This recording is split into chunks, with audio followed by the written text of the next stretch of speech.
We are back with another episode of Difficult Podcasters. Raising a drink. My name is Ronnie. What's up over there? Hi, I'm Kellie. Kellie, can we talk about reunions? I know that you get real excited about reunions. You know I do. I love visiting old stuff. I love reconnecting and seeing where everyone's at. And you're not lying about this? I genuinely am not. I find it interesting to see how people have evolved or not. Okay, let's do the breakdown and fully explain what this means so it doesn't sound like I'm this bitter bitch who doesn't like reunions. I'm just saying, out of the two of us, we've done how many episodes? Hundreds, right? Yeah, I feel like, yeah. You're right. I know everything about you. So, and we're going to talk about a reunion that we went to, okay? We did, together. Together. We went to a reunion, and it was a lot of fun. But just the dynamic of the two. Let me just paint the picture. While we're doing our episodes, Kellie loves, she'll always talk, and she'll be like, oh, and then I went to go see this old friend from 15 years ago, and then I got reconnected with this ex and that, and I always have this conflict because I'm like, I feel like in life, you don't always want to go back to yesteryear. Not that it was bad, but because you want to go forward, right? So you're like, okay, we've moved on. I'm done with you. Please don't re-enter my life. And it almost feels like I'm saying it like, oh, it was bad times. But it certainly wasn't. But it's also like a different version of yourself and you want to evolve. So then I got hit in the face with a good thing, actually, which was a reunion that Kellie and I both were going to go to together, which if you've watched our show, I always say we've known each other since 2003. And do you want to talk about what the reunion was? And were you an immediate yes, I assume? I was a yes, but I was also on the nervous of going back to being a 22-year-old. I didn't want to go back to that place. But Kellie, it was so fun. It was really fun. So Ronnie and I, we've talked about this before on previous episodes. We met during the time where we both worked for Clear Channel Radio in Los Angeles.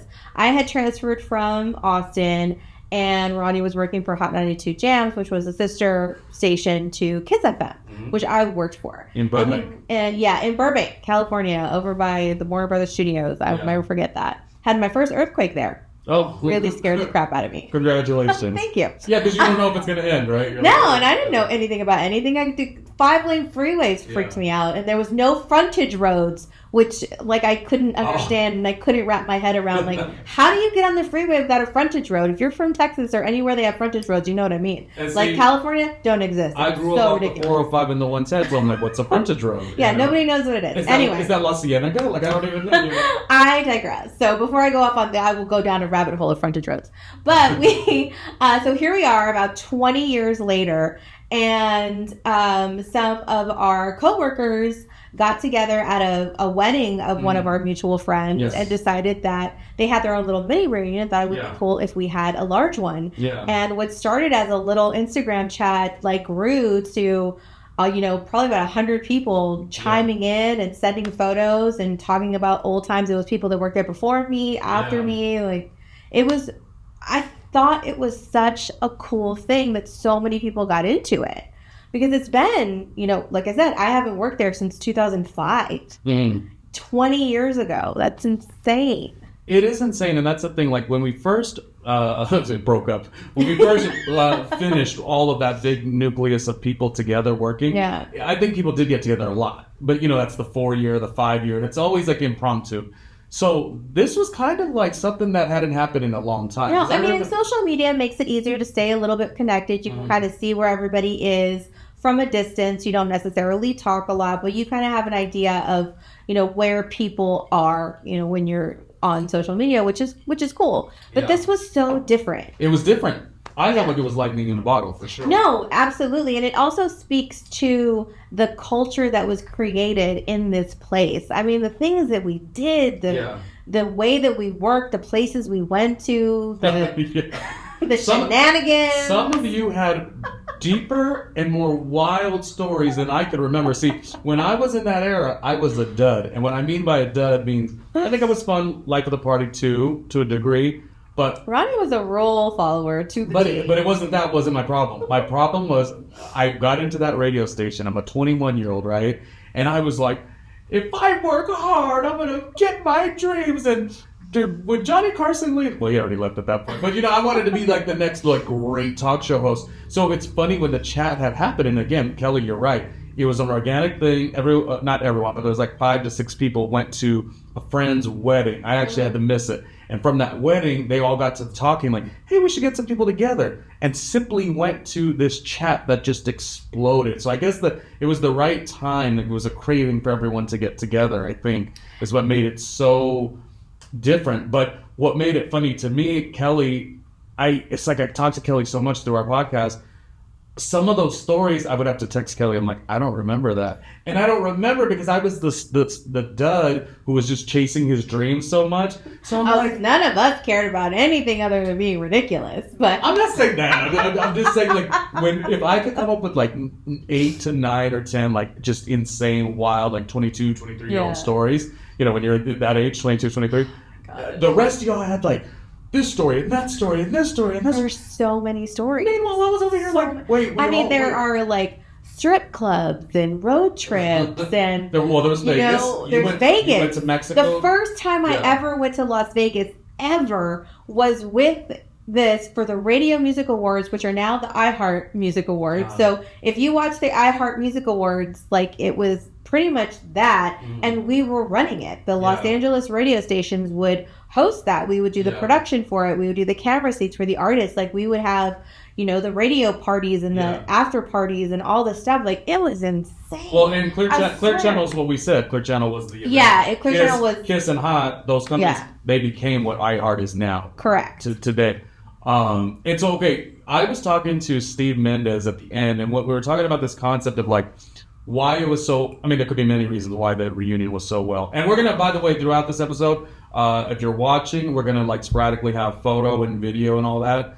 But what was interesting is I'm talking to Steve Mendez. Maybe he was drunk at the time, but the point is, and he was one of the guys that organized. Sarah did a wonderful job at organizing. Crystal, whoever did. This was like, you guys, they really went all out for this. It was a photo booth. There was banners. There was a slideshow. Like, it was really, really fun and so nostalgic. And there was so many things that you could see to bring back memories of all of us together when we were so young. And I had that damn short haircut. Oh, which if you watched our show, we have talked about Kelly's short haircut. And I was like, oh, this is how they do it in Texas, because that's what we met. We met Kelly when she just got to LA, like right out of the car. As I build through Kelly, and we won't get off topic here, she has a lot of confidence. I think you could agree, but there's also like a little bit of like, I wouldn't use these words if it wasn't I weren't okay with them, but like not overcompensating, but like you walk through a door, back then always was like, that girl is about her business. But as I've known you, you've said sometimes that you've shown up like that so you can show that you are that girl, that you are. It's like you be who you want to be, right? Like, so with that being said, I saw this girl with her little chopped haircut, and I go, wow, she has a lot of confidence. My little flipped out tip. I says, is this how they do it in Texas? Is what I used to say. So anyways, a couple things I want to do in this episode. I want to talk about just reunions in general, how they bring up nerves, people get anxious, but at the end of the day, it's just good that you just go because, you don't always you're not going to see somebody possibly. You never know what's going to happen. So you want to embrace it. So I want to talk about reunions, but I want to go off what I was saying a second ago with Mendez talking about that era does not exist, nor will ever exist anymore. No. So you could think, wait a minute, okay, great, you guys all got together, 20-year friendships, but that's the same as if anybody worked at a specific job 20 years ago, couple laughs. Wasn't that? It was that we were doing a thing called radio promotions, and it was at a time where this really was how you became quote-unquote viral, or how you were able to get engagement. So you needed to hit the ground, and you needed to hit it hard. I mean, we used to get into A-list nightclubs. Yeah, it was like, I don't know. Thing. I mean, it was wild. Yeah. I remember going to places we had no business being, and I didn't know anybody. I just got to town. So I know I had, no connections, nothing, but there was a sense of respect that we received for having this job because it was so well respected in the city, and everybody involved with it, we were always celebrated in that way. And it was really, really, it was just such a wild time, because that would absolutely not happen now. Yeah. And this was an era before Google Maps, before Waze, before we had Thomas guides, you guys. We had to like actually read a map. No, wasn't there a thing called, if you put it on your thing... There was MapQuest. No, but there was a little device they gave us, the TomTom. Oh, the TomToms. But that was later. Because first you had to learn, because you had to take a driving test to be able to drive these vehicles to do promotions. Kelly, break down what the job was. So So I started out in radio promotions in Austin. And so the way that I knew them to be there was... we had a team of probably about 4 or 5 people that would, so when radio advertising sales, they, do these partnerships, and part of that package is the radio station will go and set up at this place of business or whatever and do a pop-up and give away prizes. Maybe one of the radio DJs will be there giving out tickets to something, like you guys have seen them, or you've heard where, the free gas Friday, remember when that was a thing? That's what I'm saying. Now people don't get it because interaction is happening through digital or social media. This was the only way. Or how you can be like the 17th caller and win tickets to whatever? Yeah. We would actually be at a place and you could show up and we would give you tickets to something. Yeah. Because we were the hype kids. Yeah. We were the ones that like hyped up the station, and we, gave out prizes. I mean, people used to line up for stickers. And some stuff was also... sales related too. So like if a car dealership bought ad time on the radio station, that we of course would on those weekends make sure we lit up like these events on the weekends. So we would throw a party at the car dealership. So people would come, there would be prizes, there would be different things. We would remember the spinning wheel that we would have, like Wheel of Fortune kind of thing, and you'd win prizes. So basically we were we were a street team. So we were, you see them. Street team, we were a promotional street team, and you kind of see them a little bit nowadays, but it's very few and far between. As I say, everything can be shortcut because people aren't. The companies will just be able to do things more digitally. And I'm saying that was it. That was your only chance. Like because no one will understand it now. Like when you did a concert that every radio station no one had an exclusive on. So let's say it's like the Staples Center's brand new at that time, right? Right. It'd be the stations within our company, which is Hot, KIIS. We think we had Star 98.7. Oh, yeah. My FM, K-Big at the time. Yeah. So all of our vans would swarm to downtown LA, and we would banner up, because bannering up was the only way to market. You could not do it digitally. But then the other stations, competitively, they would go and create like a vibe too, and they would have their whole thing. So it was literally some of the hardest work in terms of energy, because I just tell you, Kelly, when I do a shift, I was always exhausted. And don't you dare hang a banner crooked. Don't you effing dare. Well, that's, our bosses were like, no cutting corners. But it really was a sense of creating these gigantic moments with people who at the time liked radio.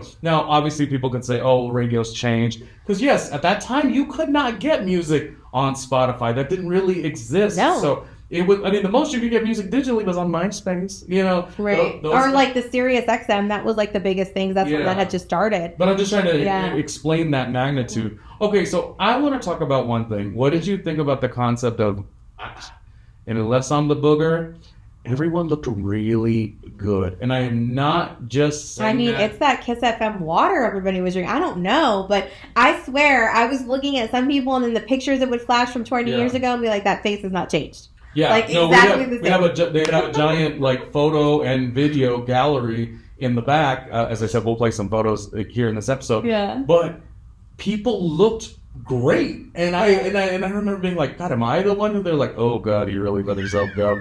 Just because everyone really, some people, dare I say, look better than they did when they were 24, 23, 22. It was really crazy.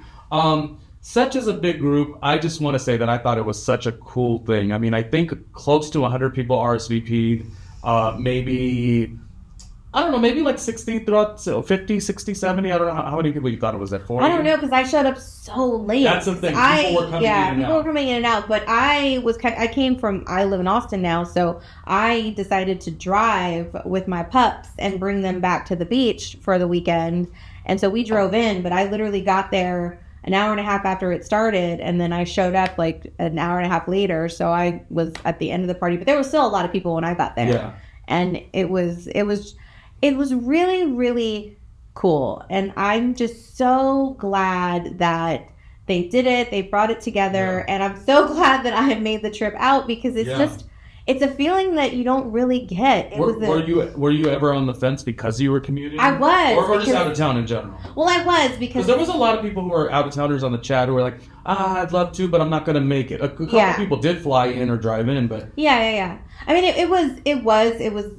I was going to go, and then I wasn't going to come, and then, so it was really last minute by the time I RSVP'd, because I was trying to, switch things around with my schedule, and then I finally was just like, you know what, I'm just going to jump in the car. Because I couldn't find a flight that, got in at the right time, and then it was it was just a hot mess, and then my road trip turned out to be a hot mess. It was a struggle, and then I'm like, maybe I'm not supposed to go to this thing on time. I don't know what's happening. But there were a lot of obstacles, but I made it, and I'm so glad that I did, because it is, it's a unicorn. It really is. It's not something that... I'm trying to put in words what that was, what made it feel so different. Again, when you do reunions 5 years, 10 years, it's feels a little more connected because people are still seeing each other. Yeah. It just was such a long period of time. And thankfully, the people who went to, like we said, the wedding get-together, I sadly missed it. Them just talking is what created this. Yeah, and it's so cool to see where everybody is now, because it was such a group of really talented people too. Yeah. I mean, there are so many creatives, so many talented people, so many just really, really great people. And I'm not sure everyone gets along with everybody. I'm sure there was a little bit of it's a lot of people. But what I thought was different, and I mentioned this on another specific situation that was similar. A couple months ago, I had ran into somebody that we worked with in that group. This particular person didn't make the reunion. But when I ran to that person, I was like, God, I haven't talked to this person in 15, 16 years. There's no love lost. I just have not talked to them 15, 16 years. But they're not like my everyday friend. Like, I know you from 2003. I talk to you all the time. I talk to Jordan all the time. I talk to Carrie all the time. There's the group that you always talk to. This particular person I hadn't seen in a long time, and I was no love lost though when we saw each other. And I remember this is one of the reasons that drove me to want to go to the reunion. This person I hadn't talked to in a while, cool, but again not a friend on the daily.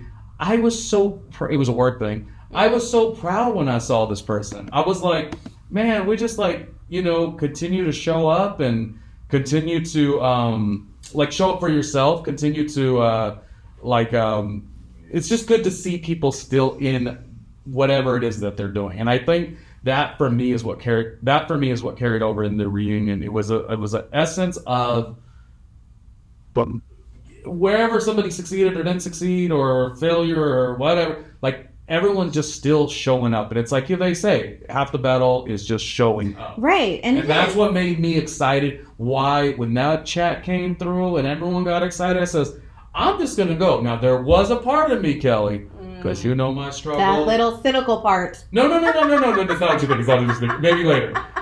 There was a part of me that could get in my own head, and I think everyone is like this, where you're like, oh, God, if I see everybody, and then it's like, oh, how are you doing? What's the work situation like? What's the this? What's the that? And there's a sense of you aren't really where you thought you would be 20 years ago, from then to now. Right, yeah.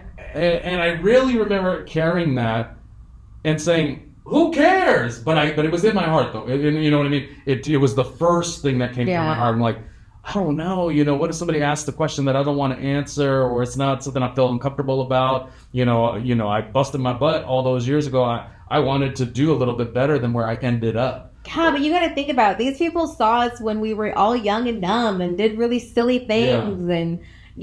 probably some really embarrassing things. I know for sure for me. So it's if you can get past that, and it also makes you look back on that time and yourself at that point and just being like, look at how far I've come.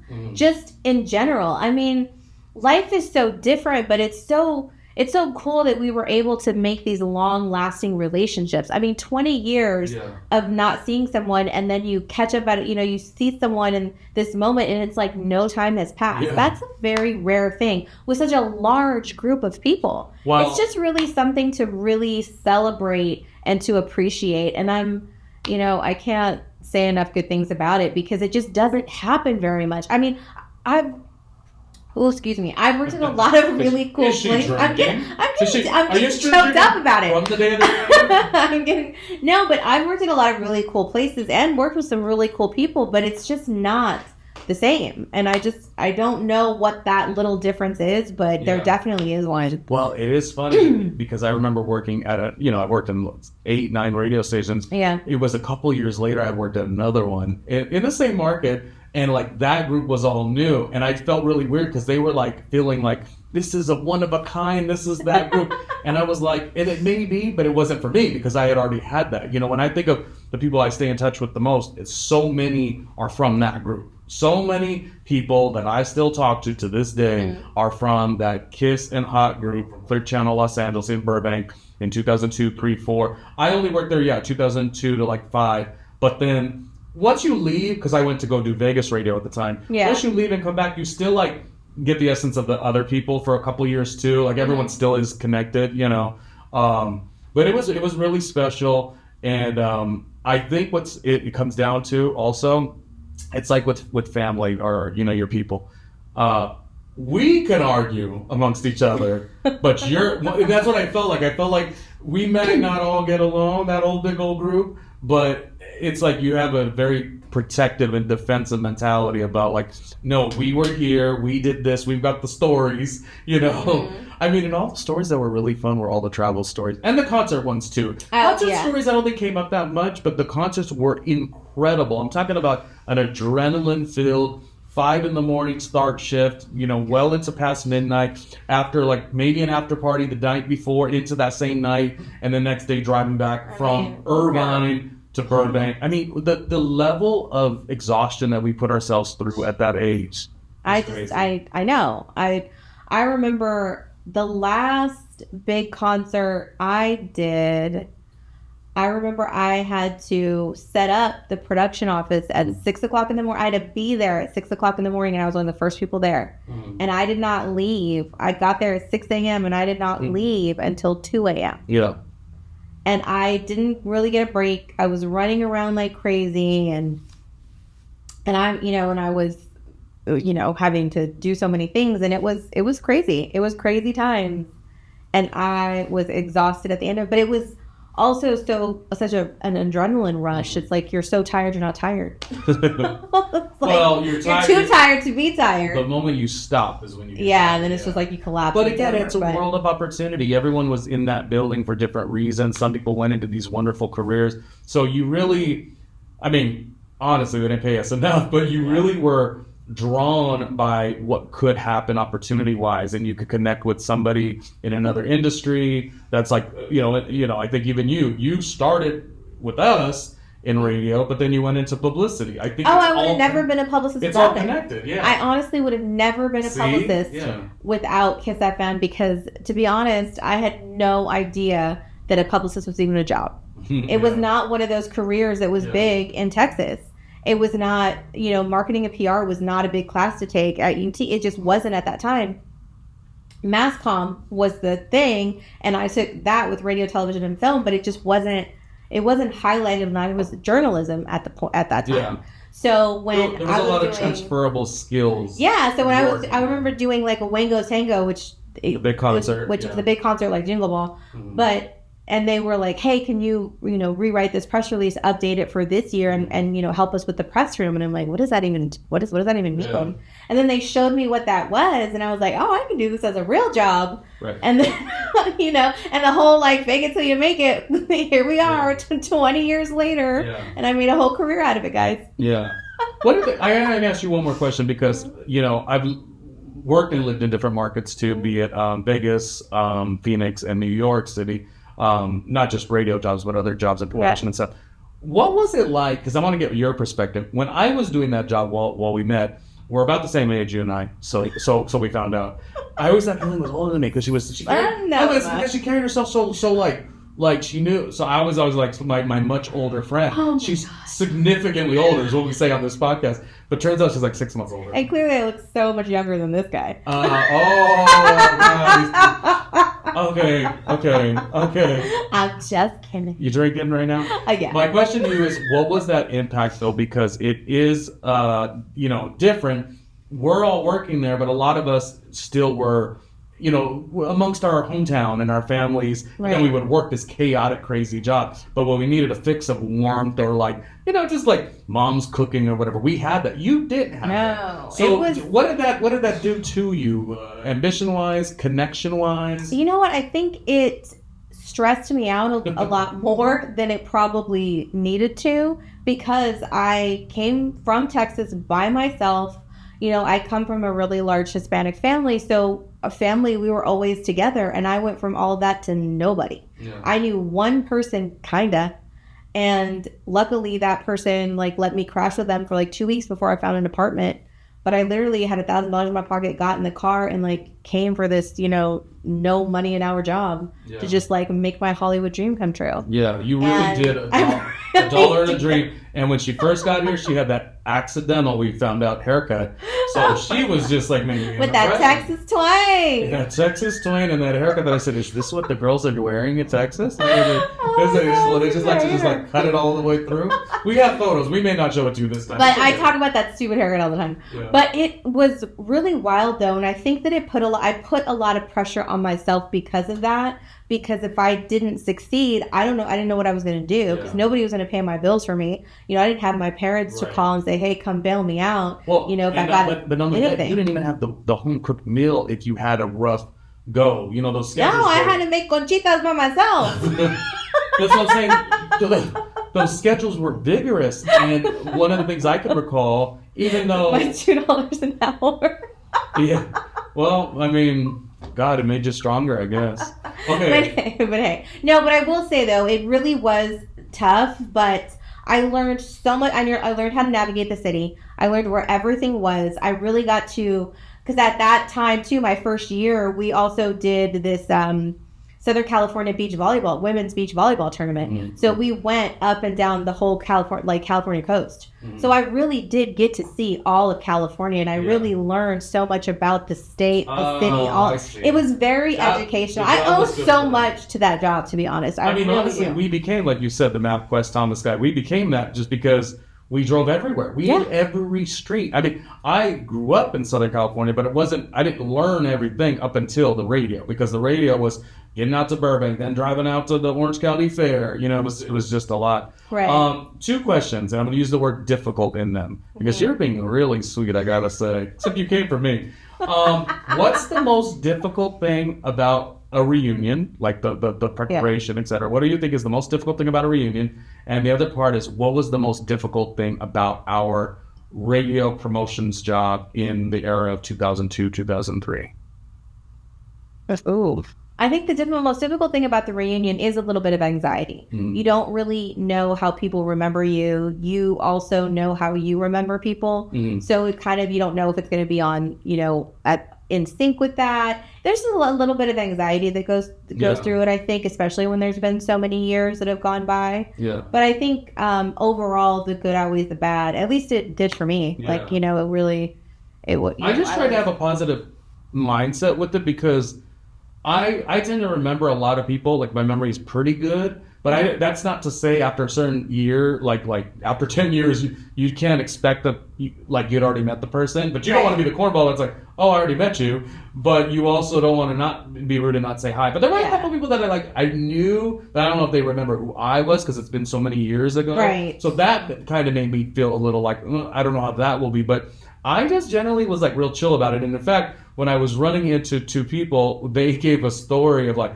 oh, there was this moment where Ronnie was obviously ready to move on from the job. He was like real bitter, and he would tell us the you know, like I said, sales was part of promotions too. Yeah. And he would tell the T-Mobile sales rep, and I was like, you guys, first of all, here's a couple things. I was working like a maniac, because I was also doing Bakersfield radio overnight, because at the time you would want to go do a radio shift to try to boost up your credentials or whatever. If you wanted to be an on-air. And now no one even cares about that, because now you just do it for social media. But at the time you had to do it. So I was like actually tired.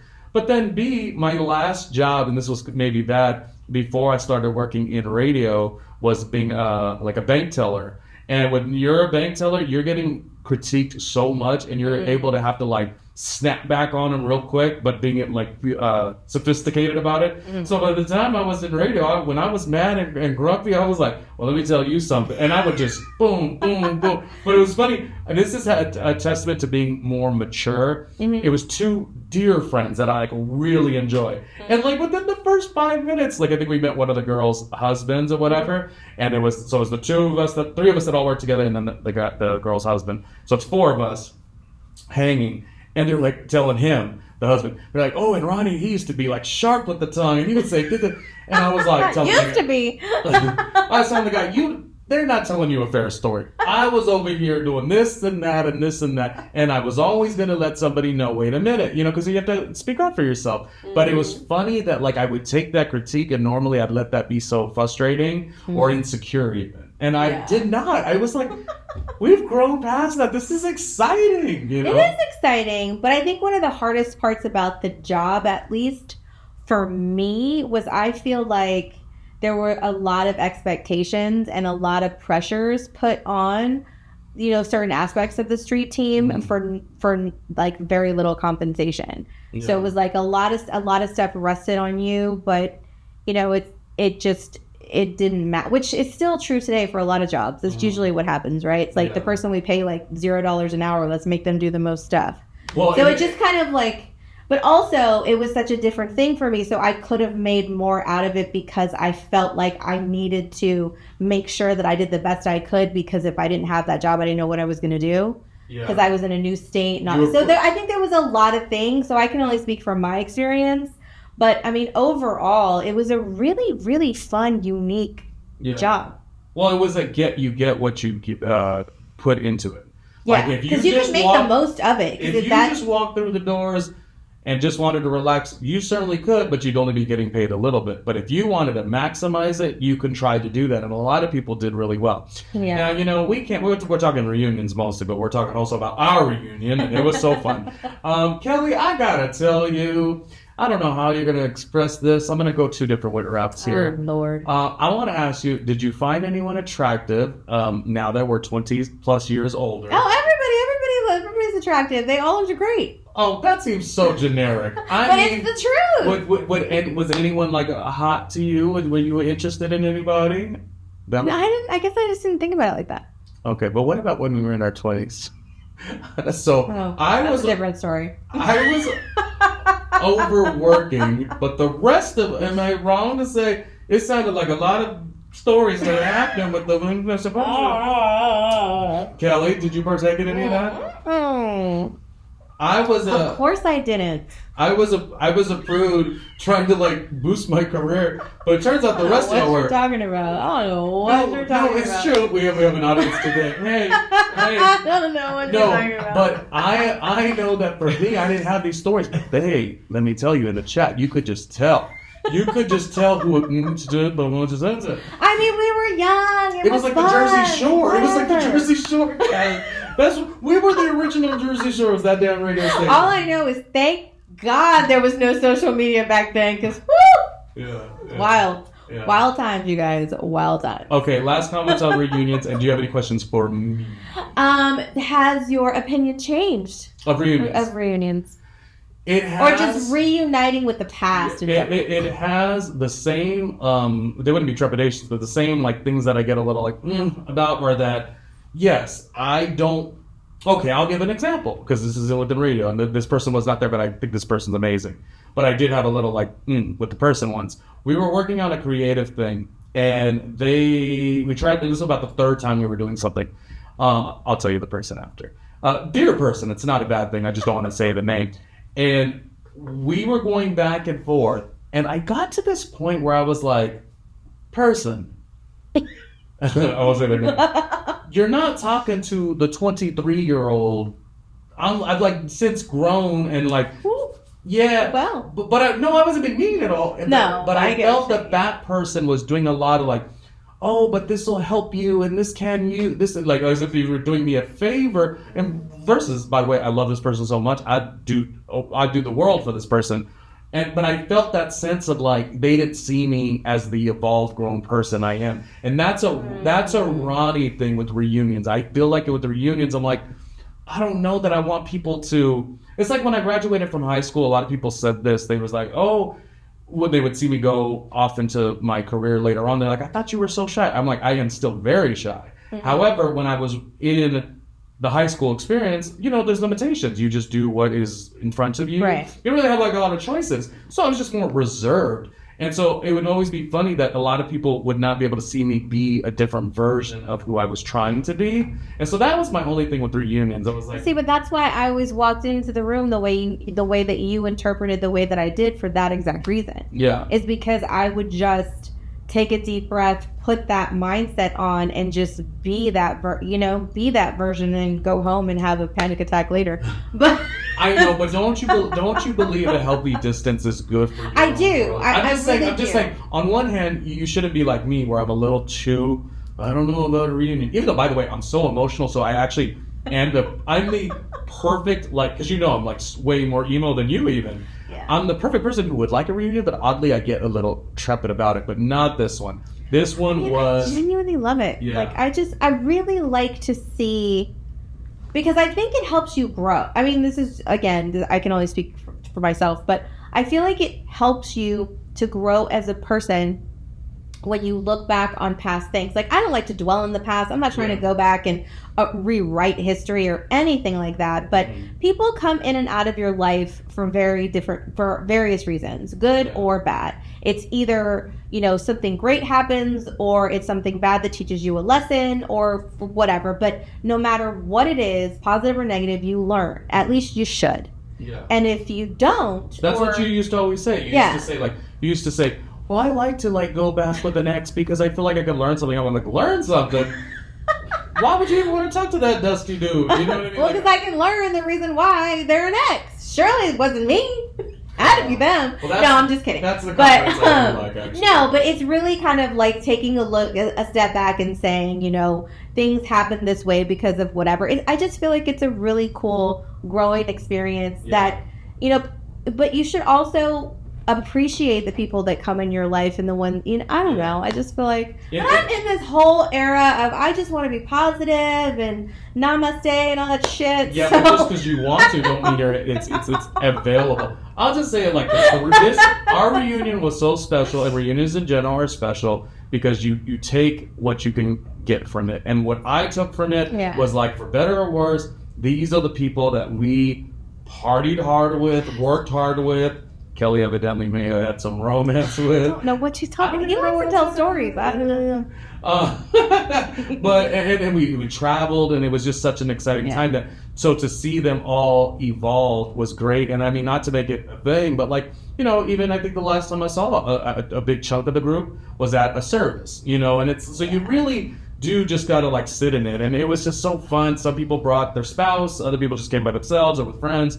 And it was, like I said, over 45, 50 people. I actually don't know. But it also, too, I mean, it also, you know, we also lost some really great people as part of that team over the years. Yeah. And, you know, to see those photos and kind of look back at the, you know, that stuff, it's just like how fleeting it was. And you know, just really appreciate, again, just like appreciating that, because there was some great people that aren't with us anymore, and you know, it's nice to celebrate them too. I think it's so interesting, like being in a group like that in your 20s and then being in a group like that in your 40s. You're just you know it's when you're in your 20s, you're trying to set up your life, so it's a very competitive thing too. Yeah. Right? Like I said, I'm just happy to see everybody. Oh, totally. I think we no agenda, like no. There was really no real business talk. It was just it's true. I had a friend who was a colleague but just didn't work in this group, but a dear colleague, and they said just nicely, they were like, "Oh, was there any networking opportunities?" I was like, "There might have been, but like it wasn't." Didn't do it. It didn't even really feel like that. And actually, for us, we started in one place, and then we went to another bar, and then we went to a bar to end the night. So we really maximized the experience, and we had a wonderful photo that everyone got to be a part of, and it was just really, really cool. So I think, Kelly, I might have reshifted my reunion. I mean, moral of the story is don't be afraid to look back on your past, learn from it, and embrace it. Yeah. And if you have the opportunity to go back and reunite with, you know, a unique group of people, or even, you know, high school or whatever, take a chance, check it out. Do you have any do's and don'ts with reunions? Just go into it with an open mind. Don't have any preconceived notions. Don't bring past struggles into it. Yeah. Like make sure you let that go or don't go. I want to do. Take all the photos. The photos. Not even for social media, because just what for yourself. we got, I think I only took like 2, so I need to take. I know we were having more fun than taking photos. But I will say the slideshow that was in the background, and the little videos that were in the background, the amount of times you'd be talking with somebody and people would like stop to like just lock into that moment. It really just goes to show how special photo and video is. So the do's would be take all the photos. And what made our this particular reunion special is once it became an invite on the chat and everyone's like contributing, everyone was throwing photos in. Yeah. I had a sense that like Sarah and the people putting it together, I had a sense that they would have like some type of photo printed Well, I mean, they were street teamers after all. They know all how to set up a good. Well, that was another thing, and it was. We wouldn't be professionals if it was any less. It was perfect. The timing wasn't too late, so people who had to get home, family or kids or whatever, they could go home. But we were there at a good time, and you're right. You go outside. It was decorated amazing. Yeah, it was.